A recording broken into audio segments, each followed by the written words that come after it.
कुछ खबरें शोबिस की रंगारंग दुनिया से आपको बताएं। लाइबा खान के सफेद जोड़े में हुस्न के जलवे। हाल ही में अदाकारा लाइबा खान ने इंस्टाग्राम पर अपने ऑफिशियल अकाउंट से चंद नई तस्वीर शेयर की जो मदाहों के दिलों पर बिजलियां गिरा गई।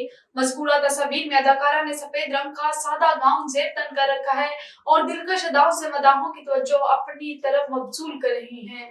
और अदाकारा सुजैन फातिमा शादी के बंधन में बंध गई। हाल ही में अदाकारा सुजैन फातिमा ने photo and video sharing app Instagram पर अपने ऑफिशियल अकाउंट से एक तस्वीर शेयर की जिसमें इन्हें दुल्हा के हमरा रूसी जोड़े में देखा जा सकता है। अदाकारा ने मदाहों को अपनी शादी के बारे में बताते हुए लिखा कि मैंने दिसंबर 2023 में शादी कर ली थी जिसका ऐलान अब कर रही हूँ। और वर्सटाइल अदाकार यूसुफ खान को मदाहों से बिछड़े 15 बरस बीत गए। उर्दू और पंजाबी फिल्मों में यूसुफ खान ने अपने किरदारों को इस खूबी से निभाया कि वो यादगार ठहरे। उन्होंने मुजरिम, हसरत, भरोसा, फैसला और नया दौर जैसी उर्दू फिल्मों में अपने फन का लोहा मनवाया।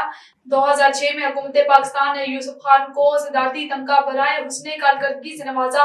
इन्हें निगार और निगार मिलेनियम अवार्ड भी नवाजा गया। लेजेंड अदाकार यूसुफ खान 20 सितंबर 2009 को लाहौर में इंतकाल कर गए।